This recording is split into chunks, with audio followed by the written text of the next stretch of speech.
Shule zote kabla walimu warudi, sababu lazima tutaendelea kuwa na masomo kule, lakini kabla walimu warudi, shule zote ziweze kuwa na ulinzi wa polisi vile tunakuwa na ulinzi wa polisi katika benki zetu 24 hours. Yaani shule italindwa kutoka asubuhi mpaka jioni na kutoka jioni mpaka asubuhi. Hiyo ni kipengele kingine ambayo tumewapatia. Kipengele cha tatu ni kwamba walimu ambao walioko hizi sehemu waweze kupewa bunduki, hao wenyewe wawe kama police reservists. Yes. Na hii si ajabu, hapa mbeleni tunasema kwamba askari wa kawaida wapewe bunduki. Walimu wapitie training ya bunduki na wote wawe na bunduki.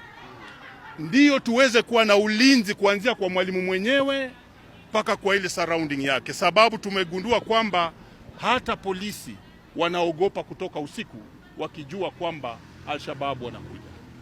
Tuliweza kugundua kwamba kuja kwa Al-Shabaab sio ati ni jambo la ghafla. Kama hii kitendo kilijulikana 1 week ago, wale walimu waliuawa ni wale ambao wakutii ile ilani walikuwa wamepata kwamba watakuja siku hiyo na wakalala katika nyumba zao.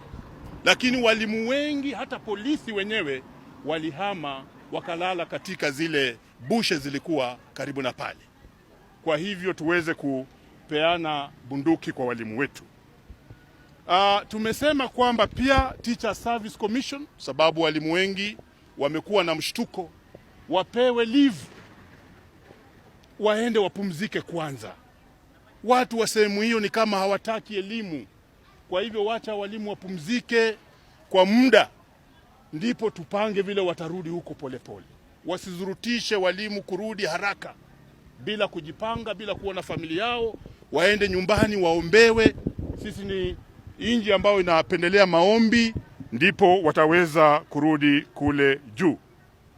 Na mwisho tumesema kwamba wale watu wa hizi sehemu, the local people, lazima tusungumuziane vizuri. Watu ambao wako sehemu hizi, viongozi wa pale, wajitokeze waweze kushtumu hizi visa na watusaidie kusema ni nani akina hawa. Lakini sababu ukiangalia shule kama hii ilipata hii madhara, umbali wake na boda ya Somali ni mbali sana. Kwa hivyo uwazi kasema hawa walitoka Somali, wakaja, wakafanya haya madhara na wakarudi Somali. No, it's not possible.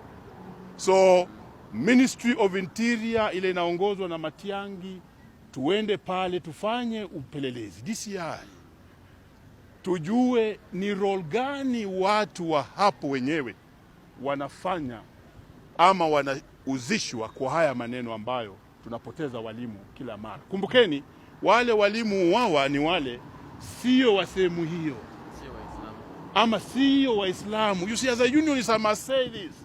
Anataka kumshukuru Magoha jana, nilimsikia akisema the same.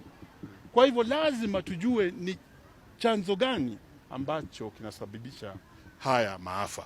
Na mwisho kabisa, serikali iweze kupata jawabu la kudumu kwa haya maafa ambao kila mara inaweza kuwafikia walimu wetu. Asanteni sana. Yes. Na ni sababu ya wale walimu wetu ambao, this is Kupet. I'm with the national leaders for the scribers. Paul Maingi is here, the national organizing secretary. Sami Chelimo Chilanga, the secretary in charge of tertiary institutions, is here. I'm with the executive secretaries from Nairobi, Awiti Mbora, and Wajir. And I have a secretary executive from Wajir, who comes from the affected area. My name is Omboko Milemba, and I want to welcome the Secretary General to speak to you. So karibu sana, Secretary. Teaching at Bura Secondary School in Fafi Sub-County. What our leaders, our union leaders have said is very true. We are the victims. We are the survivors of the attack. It is true that we've been having sleepless nights since we started reporting the first day. We sometimes get some security alerts, but instead of the security department beefing up the security, they just relax, and that is why Kamude was already, we got a security alert that Kamude, Garissa town, and Bura was to be attacked. But finally, they attacked Kamude. And it is unfortunate that we lost 3 of our colleagues. Today we were in the TSC, and I was just right from TSC right now. We were given compassionate leave. And they told us once we get back from the compassionate leave, they will see our transfers. Because dealing with such regions is very difficult.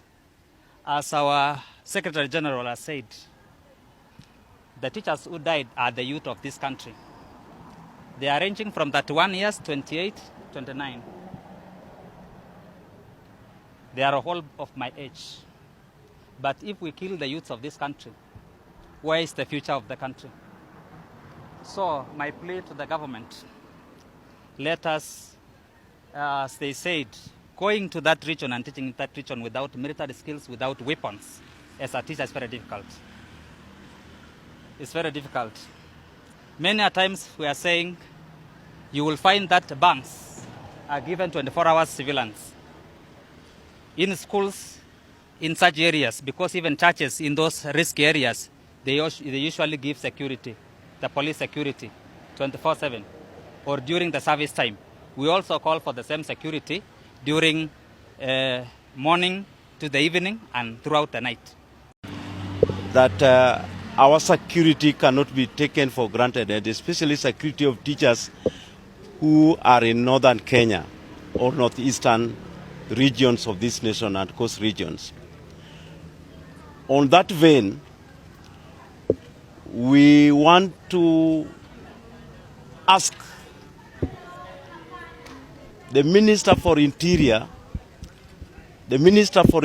to take this matter very seriously and institute proper security arrangement for our institutions, which is not limited to the following: that each institution for learning in that region must be properly secured by deployment of security officers. Yes? Proceed. At least every school should be given 2 security officers who are properly armed to manage the institutions. We have thoroughly learned that most of the attacks in those regions occur at night. And the targets are those teachers who have been posted from far-flung regions who do not belong to northern parts of Kenya. And therefore, their lives are always at risk because the local community and the leadership in that region do not value their service and therefore expose them to a lot of this. Because the target is not primarily on teachers, we are therefore demanding that the Ministry of Interior must beef up security in northeastern region and coast regions to guarantee the security of teachers in those regions. We have already proposed, because we have written to the Minister for Interior, that among things that he must do is to ensure that those teachers whose services have been enlisted to be either KDF or police should be armed to teach in northern Kenya. Those teachers who have gained experience and they come from such regions should now be transferred by the Teacher Service Commission to ensure that education in northern Kenya is not compromised. But one thing which must be taken into account, because the teachers who are involved were traumatized, the Teacher Service Commission must give them a break so that they relax and wait for further instruction. of how the security situation has improved. The Teacher Service Commission must ensure that teachers are granted leave so that they don't go back to the station. We have reliably learned that the Teacher Service Commission is asking the same teachers to go back to their institutions for further instruction. But that one must not take. We demand that the teachers must not go to the stations unless the security situation has been properly assessed and safety guaranteed. Lastly, a broader comprehensive government policy on education in northern Kenya must now be developed. We are not going to continue addressing press conferences on the issue of the security of public service in northern part of this country. We have been reliably told by our members in those regions that even the police in those regions, whenever they got information that there is attack, they say they must wait for the day to break. That is when they can go to where there is. If the police and the security officers are such desperate, how do you expect teachers who are not armed to wait for them to be butchered? This nation must now have a national conversation about the security of that region. We will not allow as a union that our teachers who have taken along to train, who are only making a living because they are teachers, are going to die like chicken simply because the government does not want to take responsibility for security of that region.